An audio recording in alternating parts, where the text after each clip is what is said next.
ಎಲ್ಲರಿಗೂ ನಮಸ್ಕಾರ. ಕೃಷ್ಣಾವತಾರದ ಕಥೆಯನ್ನು ಮತ್ತೆ ಮುಂದುವರಿಸ್ತಾ ಇದ್ದೀನಿ. ಭೀಮ ಜರಾಸಂಧನ ವಧೆಯನ್ನು ಮಾಡ್ತಾನೆ. ಅಲ್ಲಿ ಸಹದೇವನ ರಾಜ್ಯ ಬರೋ ಹಾಗೆ ಮಾಡ್ತಾನೆ. ಸಹದೇವ ಅಂದರೆ ಇಲ್ಲಿ ಜರಾಸಂಧನ ಮಗ. ಇಂದ್ರಪ್ರಸ್ಥದಲ್ಲಿ ನಡೆಯತಕ್ಕಂತಹ ರಾಜಸೂಯ ಯಾಗಕ್ಕೆ ಬರ್ತೀನಿ ಅಂತ ಹೇಳಿಬಿಟ್ಟು ಸಹದೇವ ಮತ್ತು ಆತನ ಮಕ್ಕಳು ಹೇಳ್ತಾರೆ. ಯುಧಿಷ್ಠಿರನಿಗೋಸ್ಕರ ಬೆಲೆ ಬಾಳ್ತಕ್ಕಂತಹ ಕಾಣಿಕೆಗಳನ್ನು ಕೂಡ ಸಹದೇವ ತನ್ನ ಮಗನಾದ ಮೇಘಸಂಧಿಯ ಜೊತೆಗೆ ಕಳಿಸ್ತಾನೆ. ಕೃಷ್ಣ, ಭೀಮ, ಅರ್ಜುನ ಇವರು ಇಂದ್ರಪ್ರಸ್ಥಕ್ಕೆ ಹಿಂದಿರುಗ್ತಾರೆ. ಅವ್ರ ಜೊತೆಯಲ್ಲಿ ಮೇಘಸಂಧಿ ಕೂಡ ಬರ್ತಾನೆ. 3 ಜನ ನಾಯಕರು, ಉದ್ಧವ, ಮಹಾರಥಿಗಳು ಇವರೆಲ್ಲ ರಥಗಳಲ್ಲಿ ಬರ್ತಾರೆ. ಸುಮಾರು 98 ಜನ ರಾಜರನ್ನು ಬಿಡಿಸಿರ್ತಾರಲ್ಲ ಅವರೆಲ್ಲ ಎತ್ತಿನ ಗಾಡಿಗಳಲ್ಲಿ ಮತ್ತು ರಥಗಳಲ್ಲಿ ಬರ್ತಾರೆ. ಮಲ್ಲರು ಕೆಲವರು ಕಾಲ್ನಡಿಗೆಯಲ್ಲಿ ಬರ್ತಾರೆ, ಕೆಲವರು ಎತ್ತಿನ ಗಾಡಿಗಳಲ್ಲಿ ತಮ್ಮ ಸಂಸಾರ ಸಮೇತವಾಗಿ ಬರ್ತಾರೆ. ಜಯಶಾಲಿ ಸೈನ್ಯದ ಒಂದು ವಿಜಯೋತ್ಸವದ ಮೆರವಣಿಗೆ ಇದ್ದ ಹಾಗೆ ಅದು ಇರುತ್ತೆ. ಇಲ್ಲಿವರೆಗೂ ಜನ ಏನು ತಿಳ್ಕೊಂಡಿರ್ತಾರೆ, ಜರಾಸಂಧನಿಗೆ ಸಾವೇ ಇಲ್ಲ ಅಂತ. ಈಗ ನೋಡಿದ್ರೆ ಅವನು ಸತ್ತ, ಜೊತೆಗೆ ಸುಮಾರು 98 ಜನ ರಾಜರು ಕೂಡ ಬಿಡುಗಡೆ ಆಗಿದ್ದಾರೆ. ಈ ಸುದ್ದಿ ಜನರಲ್ಲಿ ಬಾಯಿಂದ ಬಾಯಿಗೆ ಹರಡಿ ಈ ವೀರರು ದಾರಿಯಲ್ಲಿ ಬರ್ತಾ ಇದ್ದಾರೆ ಅಂತ ಗೊತ್ತಾಗಿ ಜನಸಮೂಹ ಅವರ ದರ್ಶನಕ್ಕೋಸ್ಕರ ದಾರಿಯಲ್ಲಿ ಕಾದು ನಿಂತ್ಕೊಂಡಿರ್ತಾರೆ. ಇನ್ನು ಕಾಶಿರಾಜನಾದ ಭೀಮನ ಭಾವಮೈದನನಾದ ಸುಶರ್ಮ ಮತ್ತು ದ್ರೌಪದಿಯ ತಂದೆ ಪಾಂಚಾಲ ದೇಶದ ದೃಪದ ಇವರು ಕೂಡ ಅವರು ತಮ್ಮ ದಾರಿಯಲ್ಲಿ ಹಾದು ಹೋಗುವಾಗ ಅವರಿಗೆ ಸ್ವಾಗತವನ್ನು ಕೊಡ್ತಾರೆ. ಆ ಪಾಂಚಾಲದ ಯುವರಾಜ ದೃಷ್ಟದುಮ್ಯ ಕೂಡ ಇವ್ರ ಜೊತೆಗೇ ಸೇರಿಕೊಳ್ತಾನೆ. ಅವನು ಕೂಡ ಇಂದ್ರಪ್ರಸ್ಥದ ಕಡೆಗೆ ಹೊರಡ್ತಾನೆ. ಈ ವೀರರಿಗೆ ಅದ್ಭುತವಾದ ಸ್ವಾಗತವನ್ನು ಕೊಡೋಕ್ಕೋಸ್ಕರ ಇಂದ್ರಪ್ರಸ್ಥದ ಹೊರಗಡೆ ಕೂಡ ಜನರ ಗುಂಪು ಕಾದು ನಿಂತ್ಕೊಂಡಿರುತ್ತೆ. ಸರಿ, ಕೃಷ್ಣ ಬರ್ತಾನೆ. ಬಂದವನು ಯುಧಿಷ್ಠಿರನ ಕಾಲಿಗೆ ನಮಸ್ಕಾರ ಮಾಡ್ತಾನೆ. ಯುಧಿಷ್ಠಿರನಿಗೂ ಕೂಡ ಕಣ್ಣುಗಳು ತುಂಬಿ ಬರುತ್ತೆ. ಏಕೆಂದರೆ ಯಾವುದೇ ಒಂದು ಯುದ್ಧವೇ ಇಲ್ಲದ ಹಾಗೆ ಕೃಷ್ಣ ಅವನಿಗೆ ಸಾರ್ವಭೌಮನ ಪದವಿಯನ್ನು ತಂದುಕೊಟ್ಟಿರ್ತಾನೆ. ಇವರೆಲ್ಲ ಹಿಂದಿರುಗಿ ಬರೋ ಹೊತ್ತಿಗೆ ಬಂದಿರಬೇಕು ಅಂತ ಹೇಳ್ಬಿಟ್ಟು ಯುಧಿಷ್ಠಿರ ಗುರುಗಳನ್ನು ಕೂಡ ಕರೆಸ್ಕೊಂಡಿರ್ತಾನೆ. ಹಾಗಾಗಿ ಅವರು ಬಂದಿರ್ತಾರೆ. ಬಂದವರು ಧೌಮ್ಯರ ಆಶ್ರಮದಲ್ಲಿ ಇರ್ತಾರೆ. ಆಗ ಅಲ್ಲೇನಾಗುತ್ತೆ, ಈ ನರಬಲಿ ಮಹಾಪಾಪವಾದದ್ದು, ಘೋರವಾದ ಪಾಪ. ಈ ಜರಾಸಂಧ 100 ಜನ ರಾಜರನ್ನು ಬಲಿ ಕೊಡಲಿಕ್ಕೆ ಹೊರಟಿದ್ದಾನೆ, ನರಮೇಧ ಮಾಡ್ತಾ ಇದ್ದಾನೆ ಅನ್ನೋ ಸುದ್ದಿ ತಿಳಿದು ಗುರುಗಳಿಗೆ ಬಹಳ ಚಿಂತೆ ಆಗಿರುತ್ತೆ. ಹಾಗೆ ಅವ್ರಿಗೂ ಇನ್ನೂ ಒಂದು ಯೋಚನೆ ಕೂಡ ಬಂದಿರುತ್ತೆ. ಜರಾಸಂಧನ ಹತ್ತಿರಕ್ಕೆ ತಾವೇ ಹೋಗಬೇಕು, ಸತ್ರು ಪರವಾಗಿಲ್ಲ, ಅವನ ಕೈಯಲ್ಲಿ ತಾವು ಸತ್ರು ಚಿಂತೆ ಮಾಡದಲ್ಲೇ ಅವನಿಗೆ ಧರ್ಮವನ್ನು ತಿಳಿಸಿ ಹೇಳಬೇಕು. ದೇವರು ಈ ಥರ ಎಲ್ಲ ಮಾಡಬೇಕು ಅಂತಲೇ ತನಗೆ ಜೀವನ ಕೊಟ್ಟಿರಬಹುದಾ ಅಂತ ಕೂಡ ಅಂದ್ಕೊಳ್ತಾರೆ. ಜೊತೆಗೆ ಸೂರ್ಯ ಭಗವಂತ ಈ ನರಬಲಿಯನ್ನು ನಿಲ್ಲಿಸೋಕ್ಕೆ ಯೋಗ್ಯನಾದ ಒಬ್ಬ ಮನುಷ್ಯನನ್ನು ತೋರಿಸ್ತಾನೆ ಅಂತ ಕೂಡ ಅಂದ್ಕೊಂಡಿರ್ತಾರೆ. ಈಗ ಅದೆಲ್ಲ ನಡೆದು ಹೋಗಿರುತ್ತೆ. ಕೃಷ್ಣ ಬಂದಿರ್ತಾನೆ ಸಮಯಕ್ಕೆ ಸರಿಯಾಗಿ. ಭೀಮ ಜರಾಸಂಧನನ್ನು ಕೊಂದಿರ್ತಾನೆ. ಆ 98 ರಾಜರು ಕೂಡ ಬಿಡುಗಡೆ ಆಗಿರ್ತಾರೆ. ಇದೆಲ್ಲದರಿಂದಲೂ ಕೂಡ ಗುರುಗಳಿಗೆ ಬಹಳ ಸಂತೋಷ ಆಗಿರುತ್ತೆ. ಸುಮಾರು 2 ವರ್ಷಗಳಿಂದಲೂ ಈ ಕೌರವ ಮನೆತನಕ್ಕೆ ಒಬ್ಬ ಚಕ್ರವರ್ತಿ ಅಂದರೆ ಒಬ್ಬ ಯೋಗ್ಯ ಮನುಷ್ಯನನ್ನು ತೋರಿಸ್ಲಿಕ್ಕೆ ಆಗಲಿಲ್ಲ ತನ್ನ ಕೈಯಲ್ಲಿ ಅಂತ ಗುರುಗಳಿಗೆ ಬಹಳ ಚಿಂತೆ ಆಗಿರುತ್ತೆ. ಪದೇ ಪದೇ ಗಾಯತ್ರಿ ಜಪವನ್ನು ಮಾಡಿ ಶಾಶ್ವತ ಧರ್ಮಗೋಪ್ತನಾದ ಒಬ್ಬನನ್ನು ಕಳಿಸ್ಕೊಡು ಅಂತ ಸೂರ್ಯ ಭಗವಂತನನ್ನು ಬೇಡ್ಕೊತಾನೆ ಇರ್ತಾರೆ. ತಾನು ಕಟ್ಟಿದ ಧರ್ಮದ ಮೇಲೆ ಬಲವಾದ ಸೌಧವನ್ನು ಕಟ್ತಕ್ಕಂಥವ್ನು ಯಾರಾದರೂ ಬರ್ತಾರಾ ಅಂತ ಕೂಡ ಅವರು ಕಾಯ್ತಾ ಇರ್ತಾರೆ. ಈಗ ಕೃಷ್ಣ ಬಂದಿರ್ತಾನೆ. ಅವನ ವ್ಯಕ್ತಿತ್ವದಿಂದ ಗುರುಗಳಿಗೆ ಬಹಳ ಸಂತೋಷವಾಗಿರುತ್ತೆ. ಅವನು ನಕ್ಕರೂ ಕೂಡ, ಸಿಡಿಮಿಡಿ ಹುಟ್ಟಿದ್ರೂ ಕೂಡ, ಸ್ಫೂರ್ತಿ ನೀಡಿದ್ರೂ ಕೂಡ ಅತ್ಯದ್ಭುತ ಪರಿಣಾಮ ಮಾಡಬಲ್ಲ. ಅವನ ವಾಗ್ದಾಟಿ ವಿಶಿಷ್ಟವಾಗಿದೆ. ಎದುರುಗಡೆ ಬಂದ ಮನುಷ್ಯರನ್ನು ಮತ್ತು ಎದುರಾದ ಸಂದರ್ಭಗಳನ್ನು ಕೂಡ ಸರಿಯಾಗಿ ಅರಿತುಕೊಳ್ತಾನವನು. ಅರಿತುಕೊಂಡು ವಿವೇಕಯುತವಾದ ನಿರ್ಧಾರವನ್ನು ಕೈಗೊಳ್ತಾನೆ. ಎಂತಹ ವಿಷಮ ಪರಿಸ್ಥಿತಿ ಬಂದರೂ ಕೂಡ ಅದನ್ನು ಎದುರಿಸಲಿಕ್ಕೆ ಅವನು ಸದಾ ಸಿದ್ಧವಾಗಿರ್ತಾನೆ. ಎಲ್ಲಕ್ಕಿಂತ ಹೆಚ್ಚಾಗಿ ಧರ್ಮದ ಬಗ್ಗೆ ಅವನಿಗೆ ಒಂದು ರೀತಿಯ ಅನುರಾಗ ಇದೆ, ಪೂರ್ಣವಾದ ಶ್ರದ್ಧೆ ಇದೆ. ಇದೆಲ್ಲವನ್ನು ನೋಡಿ ಗುರುಗಳು ಅವನಿಂದ ಪ್ರಭಾವಿತರಾಗಿರ್ತಾರೆ. ಇನ್ನು ಈ ಜರಾಸಂಧ ಸತ್ತಿದ್ದು ಮತ್ತು ರಾಜರು ಬಿಡುಗಡೆಯಾಗಿದ್ದ ಸುದ್ದಿಯನ್ನು ತಿಳಿದ ತಕ್ಷಣ ಗುರುಗಳಿಗೆ ತಕ್ಷಣ ಗೊತ್ತಾಗುತ್ತೆ, ಆರ್ಯರಿಗೆ ಒಂದು ಹೊಸ ಯುಗವನ್ನು ನಿರ್ಮಿಸಬೇಕು, ಕೃಷ್ಣನೇ ಅದರ ಶಿಲ್ಪಿ ಆಗಬೇಕು ಅಂತೇಳ್ಬಿಟ್ಟು ಗುರುಗಳ ಕಣ್ಣಲ್ಲೂ ಕೂಡ ಕೃಷ್ಣ ಭಗವಂತ ಅಂತಲೂ ಅನ್ನಿಸ್ತಾ ಇರುತ್ತೆ. ಹಿಂದೆ ದೇವತೆಗಳಲ್ಲೆಲ್ಲ ಶ್ರೇಷ್ಠನಾಗಿದ್ದಂತಹ ವರುಣ ಹರಿಶ್ಚಂದ್ರ ರಾಜ ಶುನಶೇಫನನ್ನು ಯಜ್ಞದಲ್ಲಿ ಬಲಿ ಕೊಡೋಕ್ಕೆ ಉದ್ಯುಕ್ತ ಆಗಿದ ಹಾಗೆ ಕೃಷ್ಣ ಕೂಡ ಜರಾಸಂಧನ ನರಮೇಧವನ್ನು ಭಂಗಗೊಳಿಸಿರ್ತಾನೆ. ಅಂತಹ ಕೃಷ್ಣ ಈಗ ಬರ್ತಾನೆ, ಬಂದು ಗುರುಗಳಿಗೆ ನಮಸ್ಕಾರ ಮಾಡ್ತಾನೆ. ಆಗ ಗುರುಗಳು ಎಂದಿನಂತೆ ಅವನಿಗೆ ಆಶೀರ್ವಾದನ ಮಾಡೋದಿಲ್ಲ, ಬದಲಿಗೆ ಅವನನ್ನು ಮೇಲೆತ್ತಿ ತಬ್ಬಿಕೊಳ್ತಾರೆ. ಭಗವಂತ ಸೂರ್ಯ ತನಗೆ ಕೊಟ್ಟಿರೋ ಈ ಕಾಣಿಕೆ ಅಂತ ಒಪ್ಪಿಕೊಳ್ತಾರೆ ಅವರು. ಜೊತೆಗೆ ಇಂತಹವನು ನನಗೆ ಸಿಕ್ಕ, ಇನ್ನು ನನ್ನ ಶೋಧನೆ ಮುಗೀತು, ಈಗ ಅವನು ನನ್ನನ್ನು ಕಾಣಲಿಕ್ಕೆ ಬಂದಿದ್ದಾನೆ ಅನ್ನೋ ಸಂತೋಷ ಅವ್ರ ಮುಖದಲ್ಲಿ ಎದ್ದು ಕಾಣ್ತಾ ಇರುತ್ತೆ. ಹೀಗೆ ಸುಮಾರು 3 ದಿನ ಕಳೆಯುತ್ತೆ. ಒಂದು ದಿನ ಏನಾಗುತ್ತೆ, ಯುಧಿಷ್ಠಿರ ಎಲ್ಲರನ್ನು ಕರೀತಾನೆ, ಒಂದು ಸಭೆ ಸೇರುತ್ತೆ. ಪಂಚಪಾಂಡವರು, ಕೃಷ್ಣ, ಉದ್ಧವ, ಸಾತ್ಯಕಿ, ದೃಷ್ಟದ್ಯುಮ್ನ, ಗುರುಗಳು ಮತ್ತು ರಾಜಪುರೋಹಿತರಾದ ಧೌಮ್ಯರು ಎಲ್ಲರೂ ಸೇರಿಕೊಳ್ತಾರೆ.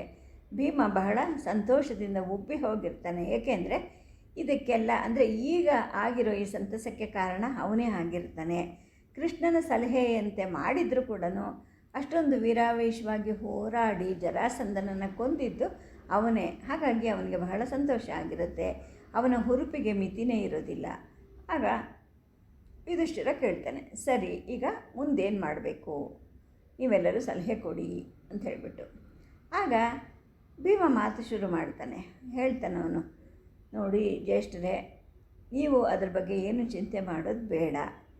ಏನು ಮಾಡಬೇಕು ಅದೆಲ್ಲವನ್ನು ಆಗಲೇ ಮಾಡಿ ಮುಗಿಸ್ಬಿಟ್ಟಿದ್ದೀನಿ ನಾನು. ಗಿರಿವ್ರಜದಿಂದ ಇಂದ್ರಪ್ರಸ್ಥಕ್ಕೆ 3 ವಾರ ಬರೀ ಪ್ರಯಾಣದಲ್ಲೇ ಕಳೆದಿದ್ದೀವಿ ಅಂತ ಕೂಡ ಹೇಳ್ತಾನೆ. ಏನು ತೀರ್ಮಾನ ಮಾಡಿದ್ರಪ್ಪ ನೀವು ಅಂತ ಯುಧಿಷ್ಠಿರ ಕೇಳಿದಾಗ ಭೀಮ ಹೇಳ್ತಾನೆ, ಪಾಂಚಾಲರು ಅಂದರೆ ಪೂಜ್ಯ ದೃಪದ ಅಂದರೆ ನಮ್ಮ ಮಾವ ನಮಗೆ ನೆರವಾಗಲಿಕ್ಕೆ ಅಂತ ತನ್ನ ಮಗ ದೃಷ್ಟದ್ಯುಮ್ನನ್ನು ಕಳಿಸಿದ್ದಾರೆ. ಹಾಗೆ ಕಾಶಿಯ ಸುಶರ್ಮ, ಮಗಧದ ಸಹದೇವ, ಮದ್ರದೇಶದ ಶಲ್ಯ ಇವರೆಲ್ಲರೂ ತಮ್ಮ ತಮ್ಮ ದಂಡಿನ ಜೊತೆಗೆ ಒಂದೊಂದು ದಳವನ್ನು ಸಿದ್ಧ ಮಾಡಿಕೊಂಡು ಬರ್ತಾ ಇದ್ದಾರೆ. ಕೃಷ್ಣ ಕೂಡ ಒಬ್ಬ ಉತ್ತಮವಾದಂತಹ ರಥಿಕರನ್ನು ತರಲಿಕ್ಕೆ ಒಪ್ಕೊಂಡಿದ್ದಾನೆ, ಅವ್ರ ಕಡೆಯಿಂದಲೂ ಒಂದು ದಂಡು ಬರ್ತಾ ಇದೆ ಅಂತ ಹೇಳ್ತಾನೆ. ಆಗ ಯುಧಿಷ್ಠಿರ ಹೇಳ್ತಾನೆ, ಒಂದು ರಾಜಸೂಯ ಯಾಗ ಮಾಡೋಕ್ಕೆ, ಒಂದು ಶಾಂತಿಯ ಕಾರ್ಯಕ್ರಮಕ್ಕೆ ಇಷ್ಟೊಂದು ಬಲ ಬೇಕಾ? ಇಷ್ಟೊಂದು ದೊಡ್ಡ ದಂಡನ್ನು ಸೇರಿಸೋದು ನನಗಿಷ್ಟ ಇಲ್ಲ. ಇಷ್ಟೆಲ್ಲ ಸೇರಿಕೊಂಡ್ರೆ ಯುದ್ಧ ಆಗೋ ಸಂಭವ ಇರುತ್ತೆ ಅಂತೇಳಿ ಹೇಳ್ತಾನೆ. ಆಗ ಭೀಮ ಅವನ ಮಾತಿಗೆ ಗಮನವೇ ಕೊಡೋದಿಲ್ವೇನೋ ಅನ್ನೋಂಗೆ ಹೇಳ್ತಾನೆ. ನೋಡು, ಇನ್ನೊಂದು 15 ದಿನದೊಳಗಡೆ ಕನಿಷ್ಠ ಪಕ್ಷ 200 ಮಹಾರಥಿಗಳು 20 ಅತಿರಥಿಗಳು ಬಂದು ಸೇರ್ಕೊತಾರೆ ಅಂತ. ಹಾಗೆ ಇನ್ನೊಂದು ವಿಷಯ ಹೇಳೋದು ಮರೆತೆ, ರಾಕ್ಷಸರದು ಅಂದ್ಬಿಟ್ಟು ಒಂದು ಚಿಕ್ಕ ದಳ ಕೂಡ ಬರುತ್ತೆ ಅಂತ ಹೇಳ್ತಾನೆ. ಅವನ ಮಾತನ್ನು ಕೇಳಿ ಗುರುಗಳು ಮೊದಲುಕೊಂಡು ಎಲ್ಲರಿಗೂ ಆಶ್ಚರ್ಯ ಆಗುತ್ತೆ. ರಾಕ್ಷಸರಾಗಿ ಬರ್ತಾರೆ ಅಂತ ಹೇಳ್ಬಿಟ್ಟು ಯುಧಿಷ್ಠಿರ ಹೇಳ್ತಾನೆ. ಆಗ ಅವನು ಅಂದರೆ ಭೀಮ ಹೇಳ್ತಾನೆ, ಹೌದು, ಈಗ ಬರ್ತಾ ಇರೋದು ನನ್ನ ಮಗ ಘಟೋತ್ಕಚನ ಕೈ ಕೆಳಗಡೆ ಒಂದು ರಾಕ್ಷಸರ ಪಡೆ ಬರುತ್ತೆ ಅಂತ ನಕ್ಕಿಬಿಟ್ಟು ಹೇಳ್ತಾನೆ. ಅವನ ಮುಖ ನೋಡಲಿಕ್ಕೆ ಕ್ರೂರವಾಗಿರಬಹುದು, ಆದರೆ ಅವನು ತುಂಬ ಒಳ್ಳೆಯವನು, ಹೃದಯ ಸಂಪನ್ನ, ದಯಾಪೂರ್ಣ. ಅವನು ಪ್ರತಿ ವರ್ಷವೂ ನನಗೆ ಹೇಳಿ ಕಳಿಸ್ತಾನೆ, ನಾನು ಬಂದು ನಿನಗೆ ನಮಸ್ಕಾರ ಮಾಡಬೇಕು ಅಪ್ಪ ಅಂತ ಹೇಳ್ತಾನೆ. ಹಾಗಾಗಿ ಅವನು ಬರ್ತಾ ಇದ್ದಾನೆ ಅಂತೇಳಿ ಹೇಳಿದಾಗ ಯುಧಿಷ್ಠಿರನಿಗೆ ಬೆರಗಾಗತ್ತೆ. ಘಟೋತ್ಕಚನ ಅವನೇನು ಮಾಡಬೇಕಿಲ್ಲಿ ಅಂತ ಕೇಳಿದಾಗ ಭೀಮ ಹೇಳ್ತಾನೆ, ನಮ್ಮ ರಾಕ್ಷಸ ಶತ್ರುಗಳಿರ್ತಾರಲ್ಲ ಅವರನ್ನು ಅವನು ನೋಡ್ಕೊಳ್ತಾನೆ. ಯುಧಿಷ್ಠಿರನ ಈ ಮಾತು ಅಂದರೆ ಯುಧಿಷ್ಠಿರನಿಗೆ ಈ ಮಾತು ಇಷ್ಟ ಆಗೋದಿಲ್ಲ. ಅವನು ಹತಾಶನಾಗಿ ತಲೆಯಲ್ಲಾಡಿಸ್ತಾನೆ. ರಾಕ್ಷಸರು ನರಭಕ್ಷಕರವರು ಪವಿತ್ರ ಅಗ್ನಿಯನ್ನು ಕೂಡ ಕೆಡಿಸ್ಬಿಡ್ತಾರೆ, ಅವ್ರನ್ನ ಯಾಕೆ ಕರೆಸ್ತಾ ಇದೆಯಾ ಅಂತಾನೆ. ಆಗ ಭೀಮ ಹೇಳ್ತಾನೆ, ಅವನ ತಾಯಿಗೆ ನಾನಾಗಲೇ ಹೇಳಿ ಕಳಿಸಿದ್ದೀನಿ, ಘಟೋತ್ಕಚ ಆಗಲಿ ಅವನ ಯೋಧರೇ ಆಗಲಿ ನರಮಾಂಸವನ್ನು ಮುಟ್ಟುಕೂಡ್ದು, ಅಗ್ನಿಯನ್ನು ಅಪವಿತ್ರಗೊಳಿಸಬಾರ್ದು ಅಂತ ಹೇಳಿಬಿಟ್ಟು. ಹಾಗೆ ಘಟೋತ್ಕಚ ಕೂಡ ಹೇಳಿ ಕಳಿಸಿದ್ದಾನೆ, ಅಪ್ಪ ನಾನು ನಿಮ್ಮ ಮಾತನ್ನೇ ಕೇಳ್ತೀನಿ, ನೀವು ಹೇಳಿದಾಗ ಕೇಳ್ತೀನಿ ಅಂತ ಕೂಡ ಹೇಳಿ ಕಳಿಸಿದ್ದಾನೆ ಅಂತ ಭೀಮ ಹೇಳಿಕೊಂಡು ಜೋರಾಗಿ ನಗ್ತಾನೆ. ಗುರುಗಳ ಕಡೆ ನೋಡಿಬಿಟ್ಟು ನಗ್ತಾನವನು. ಗುರುಗಳಿಗೂ ಕೂಡ ಗೊತ್ತು, ನಾನು ಅವನನ್ನು ಅಪಹಾರ ಮಾಡಿದಾಗ ಗುರುಗಳು ಕೂಡ ಅವನ ಹತ್ರ ತಾಯಿ ಹಾಗೆಯೇ ಇದ್ದರು, ಅವರೇ ಅವನನ್ನು ಎತ್ಕೊಂಡು ಕೂತಿದ್ರು ಅಂತ ಹಳೆಯದನ್ನು ನೆನೆಸ್ಕೊಂಡು ಹೇಳ್ತಾರೆ. ಗುರುಗಳು ಕೂಡ ಅವನ ಮಾತಿಗೆ ನಗುತ್ತಾರೆ. ಆ ಮಾತಿಗೆ ಉಳಿದವರು ಕೂಡ ನಗೆಯನ್ನು ಕೂಡಿಸ್ತಾರೆ. ಆಗ ಭೀಮ ಮುಂದುವರಿಸ್ತಾನೆ, ಘಟೋತ್ಕಚನ ಸ್ವಭಾವ ತುಂಬ ಒಳ್ಳೆಯದು, ನನಗೆ ಚೆನ್ನಾಗಿ ಗೊತ್ತಿದೆ. ಅವನನ್ನು ನೋಡಿದ್ರೆ ನಿನಗೂ ಕೂಡ ಅವನಲ್ಲಿ ಪ್ರೇಮ ಹುಟ್ಟುತ್ತೆ. ನನಗಿಂತ ಅವನೆಷ್ಟೋ ವಾಸಿ, ತುಂಬ ಒಳ್ಳೆಯವನು ಅಂತ ಕೂಡ ಮಗನನ್ನು ಹೊಗಳ್ತಾನೆ. ಆಗ ಯುಧಿಷ್ಠಿರ ಹೇಳ್ತಾನೆ, ಆದರೆ ಭೀಮ, ನನಗೊಂದು ಚಿಂತೆ ಏನು ಗೊತ್ತಾ, ನೀನು ಇಷ್ಟೆಲ್ಲ ದಂಡನ್ನು ಕೂಡಿಸಿದೆಯಲ್ಲ, ಯಾಕೆ, ಇದರ ಅರ್ಥ ಏನು ಅಂತ ಕೇಳಿದಾಗ ಭೀಮ ಹೇಳ್ತಾನೆ, ಇದು ದಿಗ್ವಿಜಯ, ಇದು ಅಂದರೆ ವಿಶ್ವವಿಜಯ. ಜರಾಸಂಧನನ್ನು ನನ್ನ ಸುಮ್ಮನೆ ತಮಾಷೆ ಕೊಂದೆ ಅಂತ ನೀನು ಅಂದ್ಕೊಂಡೇನು? ಈಗ ಅವನ ಗೆಳೆಯರು ಎಷ್ಟೊಂದು ಜನ ಇದ್ದಾರೆ ಗೊತ್ತೇನೋ? ದುರ್ಯೋಧನನ ಮಿತ್ರರಾದ ಶಿಶುಪಾಲ, ದಂತವಕ್ತ್ರ, ಶಲ್ವ, ಇವರೆಲ್ಲರೂ ಕೂಡ ಕಾಯ್ತಾ ಇದ್ದಾರೆ. ಜರಾಸಂಧ ಇದ್ದರೂ ಬಿಟ್ಟರೂ ಕೂಡ ಅವ್ರ ದ್ವೇಷ ಏನೂ ಕಡಿಮೆ ಆಗಿಲ್ಲ. ನಮ್ಮ ಇಂದ್ರಪ್ರಸ್ಥದ ಮೇಲೆ ದಾಳಿ ಆಗದೆ ಇರಲಿ ಅಂತ ಹೇಳಿಬಿಟ್ಟು ನಾನು ಇಷ್ಟೊಂದು ಸೇನಾ ಬಲವನ್ನು ಕೂಡಿಸಿಡ್ತಾ ಇದ್ದೀನಿ. ಏಕೆಂದರೆ ಈಗ ನಾನು ಆ ಜರಾಸಂಧನನ್ನು ಹತ್ಯೆ ಮಾಡಿ ಬಂದುಬಿಟ್ಟಿದ್ದೀನಿ. ಹಾಗಾಗಿ ಅವರು ನಮ್ಮ ಮೇಲೆ ಸೇಡು ತೀರಿಸ್ಕೊಳ್ಳೋಕ್ಕೆ ತಮ್ಮ ದಂಡನ್ನು ಸೇರಿಸ್ಕೊಂಡು ಬಂದು ಹೊಡೆದಾಡಿದ್ರೆ ಆಗ ನಮ್ಮಲ್ಲಿ ಸೈನ್ಯ ಇರೋದು ಬೇಡವೇ ಅಂತ ಕೇಳ್ತಾನೆ. ಆಗ ಕೂಡ ಯುಧಿಷ್ಠಿರ, ಭೀಮ ದಯವಿಟ್ಟು ಯುದ್ಧಕ್ಕೆ ಸಿದ್ಧತೆ ಮಾಡಬೇಡ ಅಂತಾನೆ. ಆಗ ಭೀಮ ಹೇಳ್ತಾನೆ, ನೋಡು, ನಾನು ಕ್ಷತ್ರಿಯ ತಾನೆ, ಕ್ಷಾತ್ರಧರ್ಮನೇ ನನ್ನ ಧರ್ಮ. ಯುದ್ಧಕ್ಕೆ ಸನ್ನದ್ಧ ಆಗದೇ ಇದ್ದರೆ ನಿನಗೆ ಶಾಂತಿನೂ ಸಿಕ್ಕೋದಿಲ್ಲ, ತಿಳ್ಕೊ ಅಂತ. ಆದರೆ ಈ ಧರ್ಮರಾಯ ಮತ್ತೆ ಹೇಳ್ತಾನೆ, ಭೀಮ ಸ್ವಲ್ಪ ನನ್ನ ಮಾತು ಕೇಳು, ನಮ್ಮ ರಾಜಸೂಯ ಅಂದರೆ ಗೆಲುವು ಪಡೆಯೋದು ಅಂತ ಅಲ್ಲ, ಪುಣ್ಯ ರಕ್ತವನ್ನು ಹರಿಸ್ದೇ ಧರ್ಮ ವಿಜಯವನ್ನು ನಾವು ಸಾಧಿಸ್ಕೋಬೇಕು ಅಂತೇಳಿ ಹೇಳಿದಾಗ ಭೀಮ ನಗುತ್ತಾನೆ. ಅಂದರೆ ನೀನು ಹೇಳಿದ್ದು ರಕ್ತ ಹರಿಸ್ದೆ ನಾನು ಜಯವನ್ನು ಸಾಧಿಸಿದ್ದೀನಿ ಅಂತ ನೀನು ಅಂದ್ಕೊಂಡಿದ್ದೀಯಾ? ಆ ಥರ ಅಲ್ಲ. ಜರಾಸಂಧನನ್ನು ನಾನು ಸೀಳು ಹಾಕಿದಾಗ ಅವನ ಮೈಯಿಂದ ರಕ್ತ ಧಾರಧಾರಿಯಾಗಿ ಹರಿಯಿತು ಅಂತ ಹೇಳಿಬಿಟ್ಟು ಆಮೇಲೆ ಹೇಳ್ತಾನೆ, ಪಾಪಕ್ಕೆ ಯಾರು ಮಡಿಲು ಕಟ್ಕೊತಾರೋ ಅವರನ್ನು ನಾವು ನಾಶ ಮಾಡಲೇಬೇಕು. ಹಾಗೆ ಶಿಷ್ಟ ಜನರನ್ನು ಗೆಲ್ಲಿಸಬೇಕು ಅಂತ ಕೂಡ ನಿನ್ನ ಧರ್ಮ ಅಂತೇನಂತೀಯ ಅದು ಹೇಳುತ್ತೆ ಅಂತ ಹೇಳಿಬಿಟ್ಟು ಅಣಗಿಸೋ ರೀತಿಯಲ್ಲಿ ಹೇಳ್ತಾನೆ. ಆಮೇಲೆ ಹೇಳ್ತಾನೆ, ನೋಡು, ನಿನಗೆ ಬೇಕಿರೋದು ಶಾಂತಿ ಅಷ್ಟೇ ತಾನೆ, ತಲೆ ಬಿದ್ದರೂ ಶಾಂತಿ. ದುರ್ಯೋಧನಿಗೆ ಇಂದ್ರಪ್ರಸ್ತ್ರ ಕೊಟ್ಟರು, ನಮ್ಮನ್ನೇ ಕೊಟ್ಟರು ಪರವಾಗಿಲ್ಲ, ನಿಂಗೆ ಶಾಂತಿ ಶಾಂತಿ ಅಂತಿರ್ತೀಯ, ಯುದ್ಧಕ್ಕೆ ಮಾತ್ರ ನೀನು ಹೋಗಲ್ಲ ಅಷ್ಟೇ ತಾನೆ ಅಂಥೇಳಿ ಒರಟಾಗಿ ಹೇಳ್ತಾನೆ. ಆಗ ಯುಧಿಷ್ಠಿರ ಅವನ ಮನ ಒಲಿಸೋನಾಗಿ ಹೇಳ್ತಾನೆ, ಬಹಳ ಒರಟಾಗಿ ಮಾತಾಡ್ತಿದೀಯಪ್ಪ ನೀನು ಅಂತ. ಆದರೆ ಭೀಮನಿಗೆ ಅವನ ಮಾತಿನಿಂದ ಯಾವುದೇ ಪರಿಣಾಮ ಆಗೋದಿಲ್ಲ. ಅವನಿಗೆ ಇನ್ನೂ ಸಿಟ್ಟು ಜಾಸ್ತಿ ಆಗುತ್ತೆ. ಅದು ಹೇಳ್ತಾನೆ, ನೋಡು, ನನ್ನ ನಾಲಿಗೆ ಅಸತ್ಯವನ್ನು ಹೇಳೋದಿಲ್ಲ, ಅದು ಸತ್ಯದ ಒಂದು ಆಯುಧ. ಈಗ ನೋಡು, ನಾನು ಹೇಳ್ತಾ ಇದ್ದೀನಿ, ಕೇಳಿಸ್ಕೋ. ದುರ್ಯೋಧನನ ನಾಶ ಆಗದೆ ನಮಗೆ ಶಾಂತಿ ಅನ್ನೋದು ಇರೋದಿಲ್ಲ. ಅವನ ದುಷ್ಕೃತ್ಯಗಳು ಅವನನ್ನು ನಾಶ ಮಾಡುತ್ತೇವೆ, ಅಥವಾ ನಾವೇ ಅವನನ್ನು ಕೊಲ್ತೀವೋ ಏನೋ ಗೊತ್ತಿಲ್ಲ. ಇನ್ನು ಆ ಶಕುನಿ ಅವನೊಂಥರ ವಿಷಸರ್ಪ ಇರೋ ಹಾಗೆ, ಅವನು ಸಾಯೋವರೆಗೂ ಶಾಂತಿ ಅನ್ನೋದು ಬರೋದಿಲ್ಲ. ನಮ್ಮ ಮೇಲೆ ಅವರೇನಾದರೂ ಯುದ್ಧಕ್ಕೆ ಬಂದರೆ ಏನೇ ಆಗಲಿ ನಾನು ಗೆದ್ದೇ ಗೆಲ್ತೀನಿ, ಅವ್ರನ್ನ ಕೊಂದೇ ಕೊಲ್ತೀನಿ ಅಂತೇಳಿ ಹೇಳ್ತಾನೆ. ಆಗ ಯುಧಿಷ್ಠಿರ ಅವನನ್ನು ಸಮಾಧಾನ ಪಡಿಸೋನಂಗೆ ಹೇಳ್ತಾನೆ, ಭೀಮ ಸ್ವಲ್ಪ ಸಮಾಧಾನವಾಗಿರು, ನಾನು ಹೇಳೋದನ್ನು ಕೇಳು. ಸೋದರರ ಮಧ್ಯೆ ಅಂತಃಕಲವಾದರೆ ಎಷ್ಟು ನಷ್ಟ ಆಗುತ್ತೆ ನಿನಗೆ ಗೊತ್ತಾ ಅಂತ. ಆದರೆ ಭೀಮನಿಗೆ ಸಿಟ್ಟು ಹೆಚ್ಚಾಗ್ತಾ ಹೋಗುತ್ತೆ. ಅಂದರೆ ದುರ್ಯೋಧನಿಗೆ ಮಣಿ ಬೇಕು ಅಂತ ತಾನೇ ನೀನು ಹೇಳ್ತಾ ಇರೋದು, ಅದರ ಅರ್ಥ ಏನು ನಿನಗೆ ಗೊತ್ತಾ ಅಂತ ಕೇಳಿದಾಗ ಯುಧಿಷ್ಠಿರ ಪಿತೃವಾತ್ಸಲ್ಯದಿಂದ ಹೇಳ್ತಾನೆ, ಭೀಮ ಸಿಟ್ಟಾಗ್ಬಿಡಪ್ಪ, ಸಿಟ್ಟಿಗೆ ಎಡೆ ಕೊಟ್ಟರೆ ನೀನು ಏನಾಗುತ್ತೆ ಅಂತ ಗೊತ್ತಾ? ನಮ್ಮ ದೊಡ್ಡಪ್ಪ ಧೃತರಾಷ್ಟ್ರನ ಮಕ್ಕಳ ಸಂಗಡ ನಾವು ಹೇಗೆ ಗೆಳೆಯರಾಗಬೇಕು ಅದನ್ನು ಅರ್ಥ ಮಾಡ್ಕೊ, ನೀನು ಕೂತ್ಕೋ, ನನ್ನ ಮಾತು ಕೇಳು. ಕೌಟುಂಬಿಕ ಬಂಧಗಳನ್ನು ನಾವು ಬಲಗೊಳಿಸ್ಕೋಬೇಕಲ್ವಾ, ನಮ್ಮ ದಯಾದಿಗಳನ್ನು ಅವರ ಅಂತಸ್ತಿಗೆ ತಕ್ಕಂತೆ ಬರಮಾಡ್ಕೋಬೇಕಲ್ವಾ. ಅವರು ದುಷ್ಟರೇ ಇರಲಿ, ಅವರ ದುಷ್ಟತನವನ್ನು ನಾವು ಶಿಷ್ಟತನದಿಂದ ಗೆಲ್ಲಬಹುದಲ್ವಾ ಅಂತ ಹೇಳಿದಾಗ ಭೀಮ ನಗುತ್ತಾನೆ. ಅಂದರೆ ಏನು ನೀನು ಹೇಳೋದು, ಆ ಶಕುನಿಗೆ ಒಂದು ವಿಶೇಷವಾದ ಆಹ್ವಾನವನ್ನು ಕೊಡಬೇಕು ಅಂತ ತಾನೆ, ಅವನು ನಮಗೆ ಬದ್ಧ ವೈರಿ. ಆದರೆ ನೀನು ಹೇಳೋದು ಅವನಿಗೆ ಮರ್ಯಾದೆ ಕೊಡಬೇಕು, ಹೌದು ತಾನೆ ಅಂತ ಹೇಳ್ತಾನೆ. ಆಗ ಯುಧಿಷ್ಠಿರ ಹೇಳ್ತಾನೆ, ಹಾಗೆ ಮಾಡಬೇಕು ಅಂತ ನಾನು ಅಂದ್ಕೊಂಡಿದ್ದೀನಿ. ಅವನು ಇಲ್ಲಿಗೆ ಬಂದು ದುರ್ಯೋಧನಲ್ಲಿ ನಾವೆಷ್ಟು ಪ್ರೀತಿ ಇಟ್ಟಿದ್ದೀವಿ ಅಂತ ನೋಡಿದ್ರೆ ಅವನು ಬಹುಶಃ ಬದಲಾಗಬಹುದಲ್ವಾ ಅಂತ ಹೇಳಿಬಿಟ್ಟು ಶಕುನಿ ಬಗ್ಗೆ ಹೇಳ್ತಾನೆ. ಆಗ ಭೀಮಂಗೆ ನಗು ಬರುತ್ತೆ. ಅವನು ಹೇಳ್ತಾನೆ, ನೋಡು, ಯಾವಾಗಲೂ ನಿನಗೆ ಶತ್ರುಗಳ ಮೇಲೆ ತುಂಬ ದಯ, ಗೆಳೆಯರ ಮೇಲೆ, ಅಣ್ಣ ತಮ್ಮಂದರ ಮೇಲೆ ನಿನಗೆ ಯಾವುದೇ ಒಂದು ರೀತಿಯ ದಯೆ ಅನ್ನೋದೇ ಇಲ್ಲ. ಅದಕ್ಕೆ ಯಾವಾಗಲೂ ನೀನು ಶತ್ರುಗಳ ಪರವಾಗಿ ಮಾತಾಡ್ತೀಯಾ ಅಂಥೇಳಿ ವ್ಯಂಗ್ಯವಾಗಿ ಹೇಳ್ತಾನೆ. ಆಗ ಧರ್ಮರಾಯ ಹೇಳ್ತಾನೆ, ಭೀಮಾ ಸಿಟ್ಟಾಗಬೇಡಪ್ಪ, ಈಗ ಏನು ನಡೀತಿದೆ ಅಂತ ನಿಂಗೆ ಅರ್ಥ ಮಾಡ್ಕೋ. ನಿನಗೆ ದೊರೆತಿರೋದು ತುಂಬ ಅದ್ಭುತವಾದ ವಿಷಯ, ಅದರಲ್ಲಿ ಎರಡು ಮಾತಿಲ್ಲ. ಬಹುಶಃ ಇದನ್ನು ನೋಡಿಬಿಟ್ಟು ನಮ್ಮನ್ನು ನಾಶ ಮಾಡೋ ಪ್ರಯತ್ನ ವ್ಯರ್ಥ ಆಗ್ಬೋದು ಅಂತ ಶಕುನಿ ಅಂದ್ಕೊಂಡ್ರು ಅಂದ್ಕೋಬಹುದಲ್ವಾ ಅಂತ ಹೇಳಿದಾಗ ಭೀಮ ಹೇಳ್ತಾನೆ, ಇಲ್ಲ ನೀನು ತಪ್ಪು ತಿಳ್ಕೊಂಡಿದ್ಯಾ, ಅವನ ಪರಿವರ್ತನೆ ಆಗೋದೇ ಇಲ್ಲ. ನಮ್ಮ ಆಹ್ವಾನವನ್ನು ಅವನು ಮೆಚ್ಕೊಳ್ಳೋದಿಲ್ಲ. ನಾವು ಬೆಳೆಸಿರೋ ಈ ಬಲ, ಈ ಐಶ್ವರ್ಯ ಇದನ್ನು ಸುಮ್ಮನೆ ನೋಡೋದಿಲ್ಲ. ಅವನು ಏನಾದರೂ ಮಾಡಿ ಅದನ್ನೆಲ್ಲ ಕಿತ್ಕೋಬೇಕು ಅಂತ ಕೂಡ ಯೋಚನೆ ಮಾಡ್ತಾನೆ ಅಂತ ಭೀಮ ಹೇಳ್ತಾನೆ. ಆಗ ಕೃಷ್ಣ ನಡುವೆ ಪ್ರವೇಶ ಮಾಡಿ ಹೇಳ್ತಾನೆ, ಭೀಮ ಸ್ವಲ್ಪ ಕೂತ್ಕೋ, ಸ್ವಲ್ಪ ಕೇಳಿಸ್ಕೋ, ಜ್ಯೇಷ್ಠನಿಗೂ ಕೂಡ ಒಂದು ಅವಕಾಶವನ್ನು ಕೊಡೋಣ.